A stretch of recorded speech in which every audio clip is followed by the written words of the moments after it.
Olá para você que veio participar conosco de mais um encontro do Elas em Nós. Nós estamos hoje na temporada sobre Frida Kahlo, em nosso terceiro episódio. Tudo bem, Lu?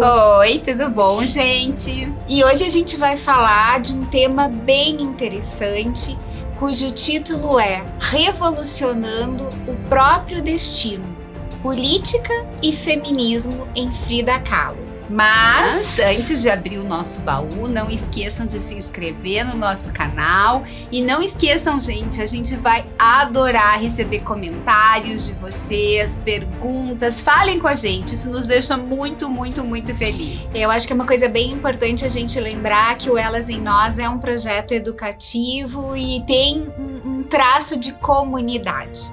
Nós queremos e desejamos realmente construir uma grande rede de aprendizagem através desse projeto. Então, sempre vem com a gente. E o baú? O baú está aqui. Vamos lá.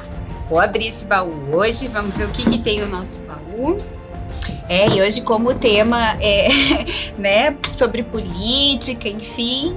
Acho que eu encontrei um martelo aqui dentro. Por que será que a gente tem um martelo aqui?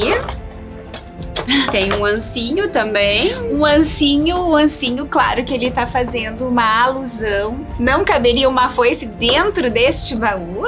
Então, esse ancinho aqui, ele faz referência à ideia de foice, né? E também ao fato de que a Frida adorava jardinagem, né? Exato. Ela gostava muito. Aliás, eu vi que estamos cheios de instrumentos de jardinagem. Exato, aqui. Jardinagens, flores, né? Claro, são flores artificiais, mas é pra gente poder fazer toda essa referência a tudo que a gente vai tratar hoje no programa. Mas todo mundo sabe, né? Aqui eu vou brincar que isso aqui é uma foice, embora não seja, né? Mas tanto a foice quanto o martelo, elas são símbolos importantes do comunismo, né? A gente sabe que são símbolos representativos da própria bandeira do comunismo.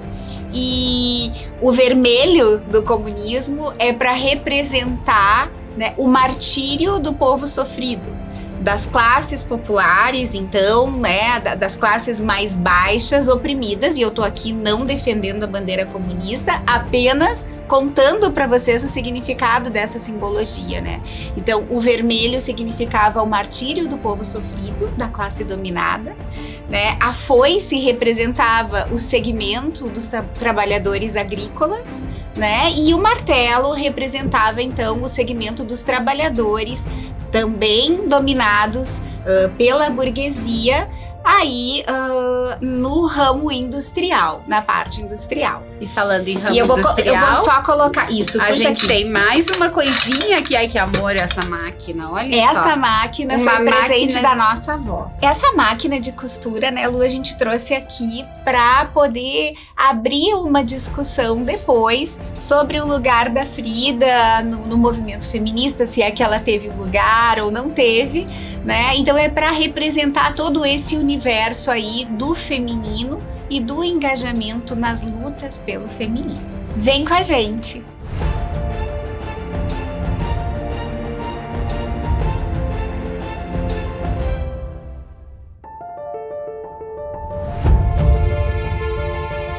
Vocês sabiam que a Frida Kahlo adorava chocolate quente? Parecia que ela fazia pro Diego todas as noites. Como é que era isso, Lu? Ela fazia muitas vezes o jantar dele, se ele comia alguma outra coisa antes, mas quando ele chegava em casa, ela servia o chamado pan dulce, que eram pãezinhos, né? Isso a gente não tem hoje. Com chocolate quente. Eu tô preocupada que isso aqui não vá. Vou passar a mãozinha, tá? É chocolate. Ninguém vai achar nada. E vocês podem ter certeza que o nosso chocolate não é fake. Quando a gente vai falar sobre política, né, tem todo um movimento em torno da Frida, dizendo que ela era uma mulher altamente engajada politicamente. né? A gente mesmo, quando leu e tudo, leu e... Ela mesma, né, no final também, especialmente no final, quando ela se proclamava, ela pintou colete com a foice e o martelo, ela se vestia também desde o início, né, quando ela trabalhava, quando ela pintava com as roupas mais próximas às dos operários, assim, ela tinha... Desde o começo, essa relação, né? Um engajamento, ela foi membro do Partido Comunista, e eu tenho a impressão que também pelo próprio contexto da época, pelo Diego com quem ela vivia, todo o mundo dela, digamos, conspirava para isso, para essa ligação com o comunismo. Isso é uma questão muito interessante, porque a gente não pode esquecer que a Revolução Russa foi recém tinha acontecido. Tu disse uma coisa muito importante. A Frida, ela nasceu em 1907, embora ela diga que nasceu em 1910, né? Mas pensem com a gente, 1917 a gente teve a Revolução Russa. São pouquíssimos, são 10 anos. 10 anos, né?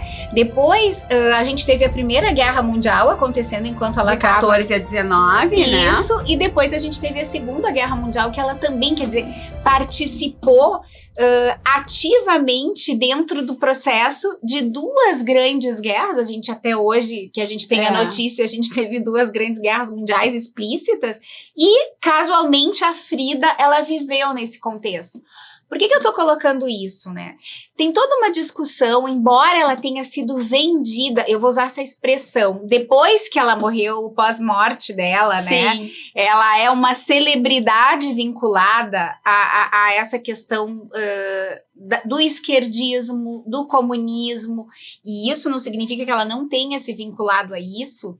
Eu acho importante deixar muito claro que, mais do que o engajamento dela, na minha leitura, porque se a gente for analisar as obras de arte dela, por exemplo, elas são muito autorreferenciais. Tendo a pensar que toda essa ligação dela, a identificação das pessoas com ela, e a esquerda, embora ela tivesse esse envolvimento, também tem a ver com o fato dela ter sido bicultural, birracial e consagrar muito a cultura mexicana, e com o fato dela ter sido bissexual, né? Porque normalmente essas questões mais ligadas à diversidade, à promoção da diversidade, também encontram muito respaldo na esquerda, né? Embora não necessariamente no comunismo da época. Exato. Agora, assim, só pra gente entender um pouco, né? Porque assim como tem gente que aprecia o comunismo hoje, tem gente que não aprecia o comunismo, né? Na mesma medida, e eu acho que uma coisa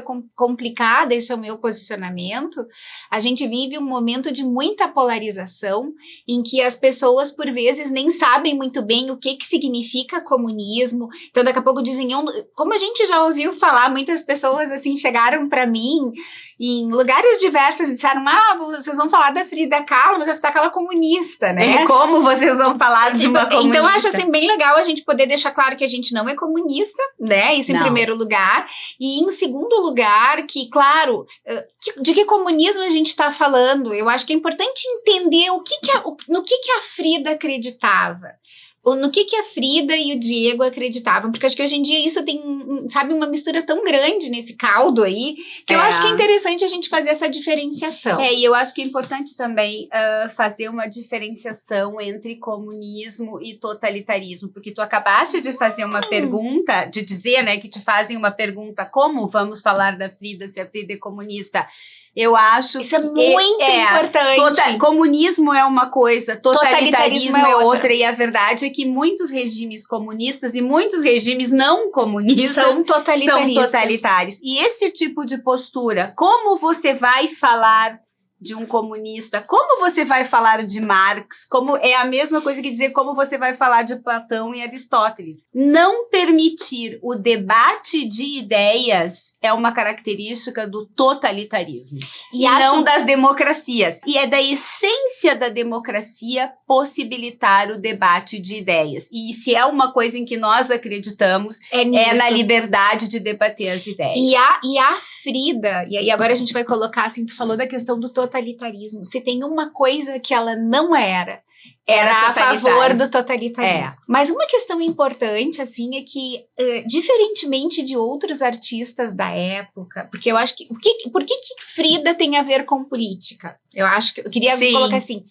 Ela tem a ver com política, na minha opinião, porque ela nasceu num contexto político muito rico e ela se envolveu a partir do momento que ela vai para aquela escola preparatória. Em que ela era muito jovem, né? Uma menina. Exato. E ela começa a entrar em contato e começa a eclodir naquela escola preparatória que foi um centro, na verdade, uma referência das manifestações dentro da Revolução Mexicana e do que os jovens esperavam. Então, era como se fosse um palco. E ela estava ali dentro. Então, ela era politicamente engajada, assim como grande parte dos jovens que estavam ali e que foram amigos dela, né, que aspiraram as mesmas coisas que ela, né, mas assim, eu ia dizer... Esse era o contexto cultural da juventude dela, e de uma né, força ela muito também intensa. Morreu muito jovem, tem que se pensar isso. Tem que se pensar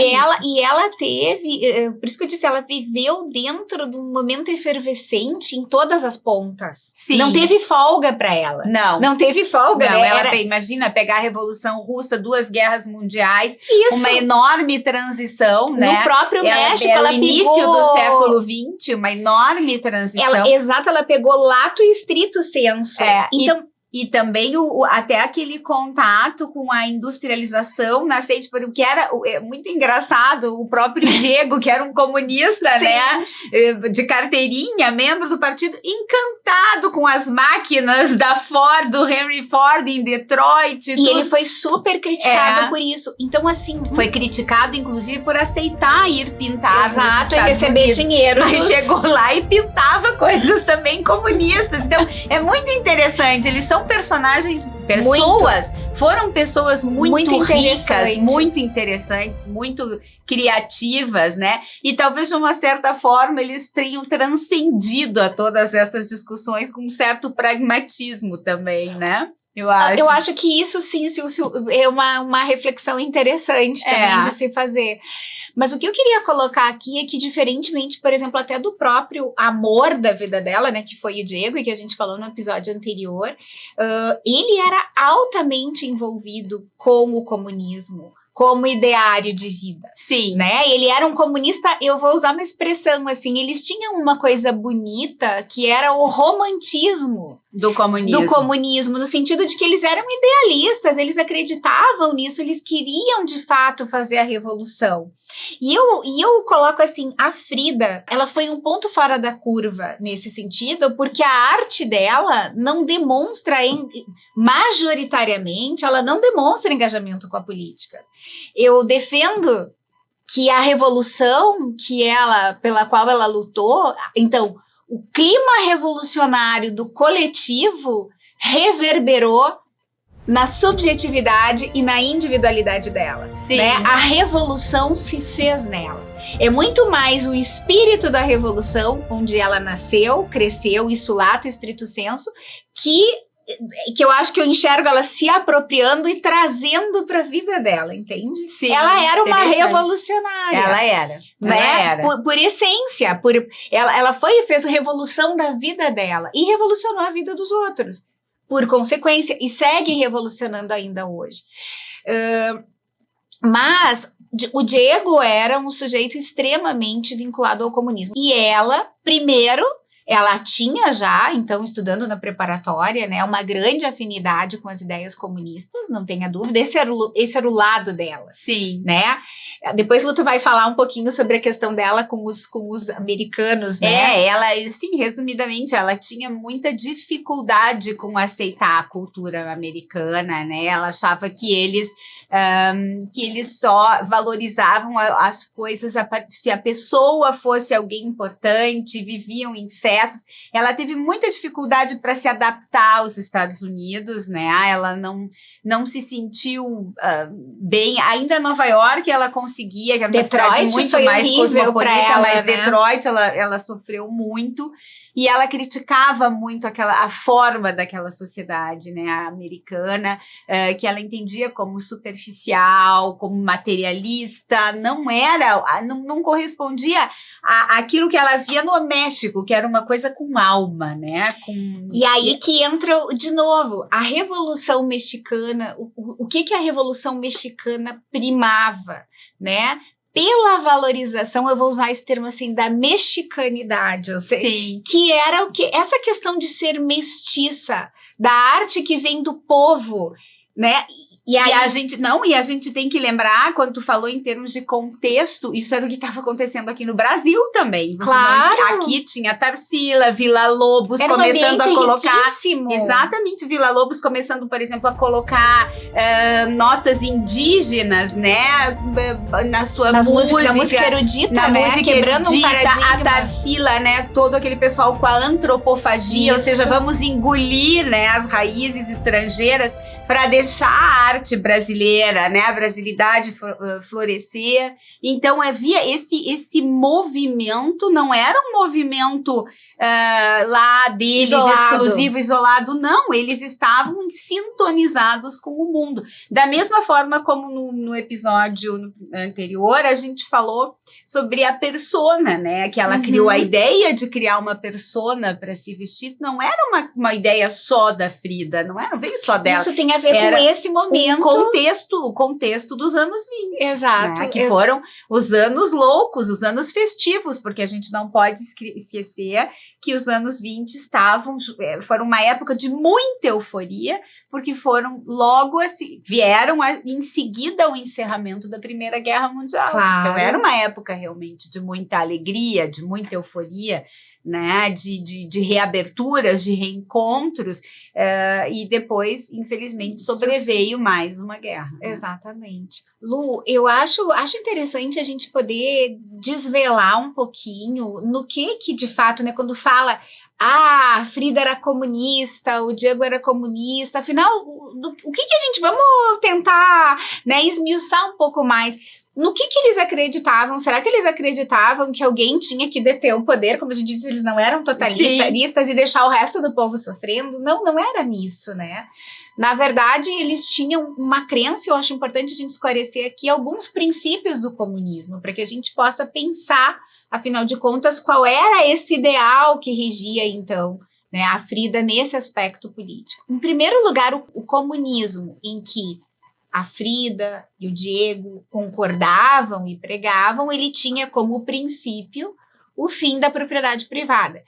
Isso tem muito a ver com a questão do comunismo primitivo, né? Onde a terra não era de ninguém, mas todo mundo poderia produzir, dividir e receber conforme suas necessidades. Quer dizer, eu não preciso ter posse de alguma coisa, porque tudo seria meu, mas ao mesmo tempo tudo seria de todos. Mas isso só existe no mundo utópico, né? Exato. Porque ele, nem o próprio Diego, nem a Frida, pelo contrário, o Diego construiu mais uma casa, eram 2 casas, né, em San Ángel ali, para os dois viverem, pagou a hipoteca da casa de Coyoacán, a Frida também tinha outros apartamentos, vendeu, eles construíram aquele local maravilhoso para colocar a coleção, eles eram colecionadores de arte pré-colombiana, então assim... A coleção dele, inclusive, era uma coisa que ele gastava muito dinheiro. Gastava muito para colecionar. E era apaixonado. Né? Era uma forma também de preservar a cultura. Claro. Mas é que assim, eu vou trazer esses pontos aqui para nossa conversa, porque eu acho importante a gente entender, né? Tem uma base, um grito de base aí para mim, que é o que eu acho que me passa que eles não admitiam eram as relações de exploração né? Então, assim, entre quem detinha os meios de produção Isso, e aqueles sim. que produziam. Isso Mas é isso o que- está dentro da base da teoria O marxista. que ela criticava muito, principalmente que ela sentiu muito quando foi para os Estados Unidos, foi a condição humana como um fator de produção industrial, né? Aliás, um Então, número. os homens, as pessoas, isso era da sociedade da Era. época, né? Eu acho que vai mudar. O mundo tem que mudar por causa, hoje em dia a economia ela é centrada no conhecimento, não mais centrada, porque a gente com a tecnologia cada vez mais essa produção industrial é feita por máquinas, né? Então a gente precisa das pessoas. A gente quer que as pessoas sejam criativas. Por isso que é tão importante a economia toda centrada no conhecimento, por isso que a educação é fundamental e tem que se investir em educação como nunca, né? Assim, especialmente em termos de políticas públicas, é fundamental se quer que o país avance, né? Qualquer país. Mas ela criticava muito o tratamento do humano enquanto máquina, enquanto força de produção, enquanto um tratamento que era numérico, né? Só mais um, sem qualquer criatividade, sem valorizar as pessoas. Isso era uma grande crítica que a Frida fazia ao sistema capitalista da época, que é um sistema fordiano, né? Praticamente. Claro, Fordista, fordista, né? taylorista, com certeza. É o sistema da exato. época e hoje em dia que já não serve mais. Então, nesse ponto, a gente pode dizer que eles eram vanguardistas. O que acontece? Esta crítica eles faziam muito fortemente, e a outra embora... Porque eu estou colocando duas coisas. O que eu sinto que era vibrante neles, né? E essas pequenas contradições que a gente está falando. O ideário comunista, ele traz isso. E eles eram defensores disso. O Partido Comunista pregava isso, o fim da propriedade privada. Mas é interessante que quem pregava isso tinha propriedades privadas, né? Isso é o paradoxo, né? Mas a outra questão é a questão da valorização, e eu falei antes do aspecto da mestiçagem, é a valorização do povo como protagonista, vou colocar, e não como subjugado. Isso era, e aí vem todos os conceitos marxistas lá que envolvem a questão da mais-valia, fetiche mercadoria, que a gente não vai discutir aqui, mas que na verdade estão imbuídos nesse posicionamento deles de querer dizer, libertai o povo. Sim. Né? E o povo tem o que dizer. E aí que vem a valorização dos artesanatos, da cultura popular, ela se vestir como as terruanas. Sim. E isso significava, então, que o comunismo, que seria o segundo grande princípio, né, ele não compreendia a existência de classes sociais. Importante que se entenda muito bem que uma coisa são as ideias comunistas que tu estás descrevendo aqui, outra coisa foi a aplicação dessas ideias na prática, certeza. Que não traduziu nada disso, e eu nem sei se isso seria possível no mundo como o nosso. Isso é uma utopia. Se a gente tivesse, me parece, outra natureza. Eu não vejo como essa possibilidade. Porém, é importante que se distinga. Uma coisa são as ideias, outra coisa é o que ocorreu na aplicação. E o próprio Marx dizia que para existir um comunismo, efetivamente, você precisaria de uma transição que se daria por meio do socialismo. E aí que é o problema, porque quando o Estado ele passa, né, a ser o grande, digamos assim, detentor do poder, e o Estado é tomado por mãos totalitárias, sim, isso é bastante complicado, né? A verdade é que o comunismo se sustentou e se sustenta até hoje por meio do totalitarismo. Porque, de outra forma... O comunismo não existe. O comunismo não existe, é verdade. É um fake comunismo. Mas as tentativas, digamos, o que aconteceu na prática foram revoluções totalitaristas. E o que é interessante é que, na essência, quando tu lê, assim, sobre o comunismo, e enfim, o comunismo não é autoritário. Um outro ponto que define o comunismo é o entendimento de que o socialismo, ele seria uma fase transitória, quer dizer, 2 pontos que podem andar juntos aqui, que eu acho que são importantes a gente dizer. Um é que o comunismo, ele apregoa o fim do capitalismo. Sim. E para que isso aconteça, porque, claro, ele não valoriza e não quer que exista a propriedade privada. Então, isso é tudo uma construção lógica, né? Sim. Então, daí, como condição, como é que eu vou acabar com o capitalismo? Bom, eu tenho que ter um estado transitório. E esse estado transitório seria justamente o socialismo, conforme a gente já falou aqui, né? Sim. Então, até que a sociedade evolua a ponto de ser capaz de viver um modelo comunista, né?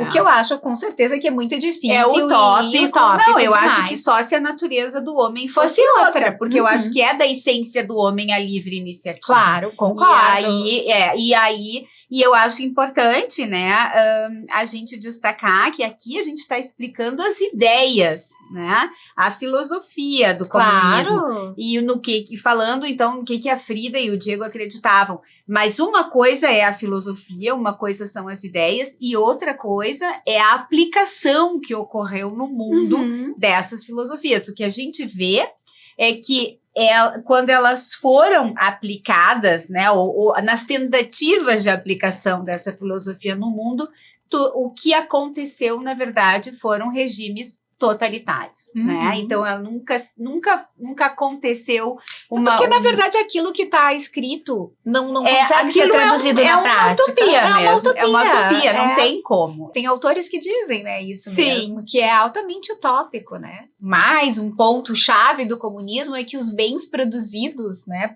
seriam distribuídos conforme a necessidade de cada um e não conforme a produção, né? Então, por exemplo, se tu produziu 3 pães, mas tu precisa de 1 apenas, porque só mora tu e o teu marido, os outros 2 vão ser distribuídos para aqueles que precisam de mais. É a tentativa de uma construção social organizada pela equidade, né? Mas na prática não funciona. Exato, porque a gente é humano, né? Não, e é interessante, nós fomos visitar em Berlim o Museu da DDR. Né, que era onde tu via a parte da Alemanha Oriental. E é muito interessante porque o que a gente verificava é que a economia era toda planificada. Então, assim, agora nós vamos produzir tantos pares desta roupa. Era tudo, não existia. Então, obviamente, aquilo era fadado ao fracasso, porque a economia não funciona assim, não tem como. E aí tem uma escassez de oferta, uma escassez de produtos, porque... tudo tinha que ser previamente planificado, né? Quantos vamos ter aqui, quantos vamos ter ali, e a criatividade, a inovação, ela também vai desaparecendo, porque não há incentivo. Tem que produzir em massa, né? Também, tudo isso. E um último ponto que é mais utópico ainda, me parece, né? Quer dizer, seria um ser humano altamente evoluído. E lá nos tempos primitivos era desenho da nossa evolução passar por esse momento, mas as condições de vida eram completamente outras, né? Quando a gente viveu o comunismo primitivo, o homem era nômade ainda, ele não tinha virado sedentário, se fixado em algum lugar, então era muito fácil, né? Produzo e divido com o meu bando. Sim. Porque esse último princípio que eu vou colocar agora é justamente preconizar o fim do Estado. Né? Tu dizer que tu pode abrir mão de um Estado, tu imagina um país como o nosso enorme, né, sem Estado. Imagina 200 milhões de pessoas teriam que chegar a um consenso. Já é difícil chegar a um consenso com 200. Numa família, né? Numa família, Imagina com 200 milhões, 210 milhões, depois no mundo, né? Porque claro, então assim, eu entendo que, por exemplo, né, eu acho que o que mais batia forte neles era essa questão de vencer as desigualdades sociais e a injustiça social. E de garantir que todo mundo tivesse condições dignas de vida. E isso é um valor. Isso é um valor. Hoje em dia, para mim é um valor. Mas há uma confusão muito grande, né? Primeiro, do que é ser comunista. Acreditar nesse ideário não é necessariamente ruim, mas a gente tem que refletir que isso talvez não tenha uma aplicação prática. né? Mas tu ter como valores o respeito à dignidade da vida humana, né? Querer que o outro tenha as mesmas oportunidades que tu, eu acho que isso é mínimo. E isso deveria... querer valorizar o potencial humano, né? A criatividade. E a diversidade, as etnias, que as pessoas cada um não sejam tratadas como números, né? Como coisas. Isso tem a ver objetos. E tem a ver com a própria complexidade dela, aquilo que nós falamos no primeiro episódio, né? Cada indivíduo é único dentro da sua complexidade. E que bom se todos tivessem oportunidades de crescer na sua individualidade, de mostrar quem são ao mundo. É que, na verdade, essa opção pelo comunismo naquele momento também era uma opção para se opor a tudo aquilo que Marx denunciava como a exploração do homem pelo próprio homem. Né, que é, dentro do sistema capitalista, eu explorar o outro sem ter regras de trabalho. A gente tem que entender o contexto. Isso eu ia dizer, Marcinha, talvez fosse importante tu explicar e falar como que se chegou, por que o Marx escreveu o Capital? Claro, mas o que estava acontecendo no mundo que fez com que ele percebesse essa exploração do homem pelo próprio homem? Foi a Revolução Industrial, exatamente, né? Onde a gente tinha mulheres, crianças passando homens fome, trabalhando em sweatshops, assim, sem regulamentação, sem direitos mínimos, morrendo, né, com altos índices de mortalidade pelas condições exaustivas de trabalho. Era só um número, se substituía um número por outro, uma minoria enriquecendo e as pessoas sem condições de ter uma vida digna. E a denúncia que ele fez foi ruim? Não, ela foi necessária. Porque trouxe muito progresso para o mundo hoje. Exato. Né? Então, eu acho que a gente tem que colocar o homem no lugar e no tempo do próprio homem e entender o que ele entregou naquele momento em termos de crítica e de tudo. E não colocar, assim, carimbos. Eu acho isso importante, porque, por exemplo, o mesmo carimbo que a Frida leva, né, de que ela foi, porque tu vai falar de uma comunista, olha, eu nem sei se ela foi tão comunista assim como outros tantos. Não, ela não é. Na vida dela era uma pessoa que, pelo contrário, tinha vamos falar, né, tinha propriedade privada, colecionava, gostava de joias, investia nas suas roupas, vendia obras de arte, se sustentava com isso, vendia para os americanos, viajava. Digamos que ela tinha uma vida bem, do ponto de vista do comunismo, burguesa, né? Não era nada comunista. Exato. Mas esse ideal de valorizar o ser humano, isso eu acho que é um ideal... Eu acho que atravessa, que cada tem que vez mais qualquer questão partidária. Eu acho isso. E eu entendo a vinculação deles, na verdade, ao Partido Comunista, muito mais por esse apelo à construção de uma sociedade que dignificasse o humano do que propriamente a ter uma... Eles não tinham interesses próprios ali, né, na questão. Era uma coisa muito pura nesse sentido, muito ideal mesmo. Eu luto por algo que eu acredito. Eu quero que os mexicanos sejam valorizados, eu quero que o povo pare de sofrer, eu quero que todo mundo tenha direito a uma vida digna. Era isso. E agora, eu gostaria só vamos pensar um pouquinho, e essa questão feminista dela. Tu via ela como uma feminista? Não.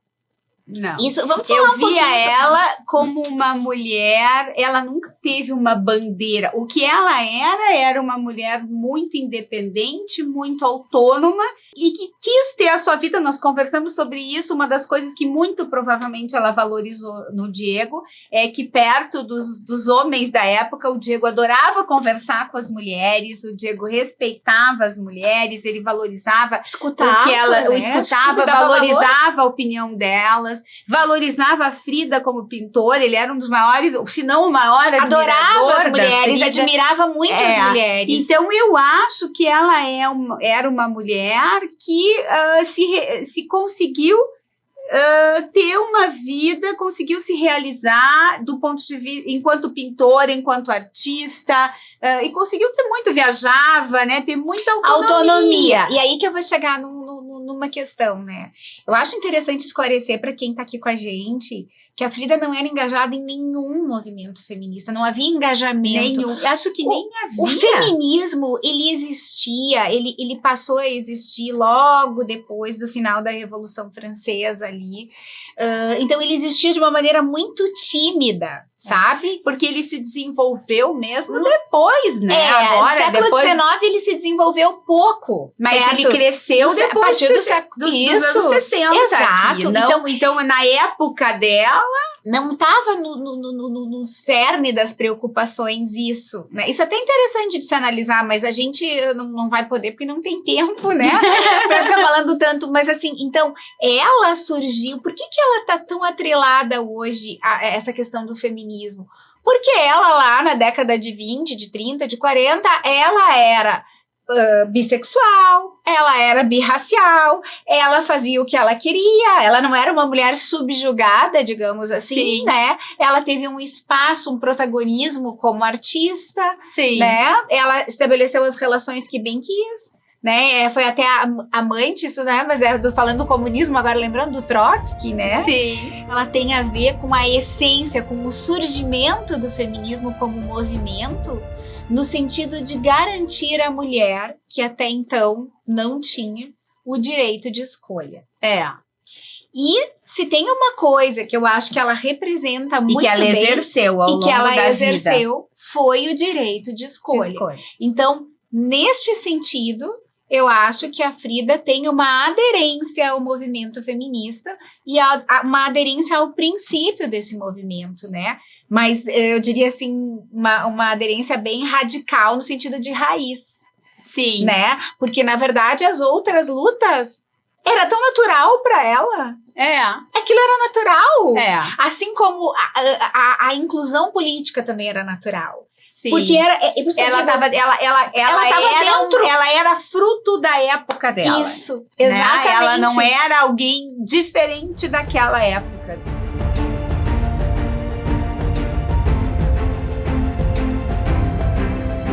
Ela era idealista, que eu acho que eles tinham um cuidado com o humano muito grande.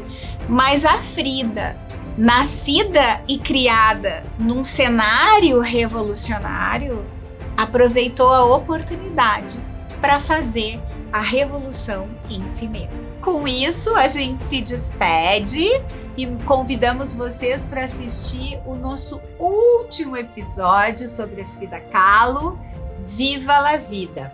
Até a próxima semana e não se esqueçam de se inscrever no nosso canal e de nos dizer o que vocês acharam, trazer os comentários e as dúvidas de vocês. Tchau, pessoal! Vem com a gente! Tchau, tchau!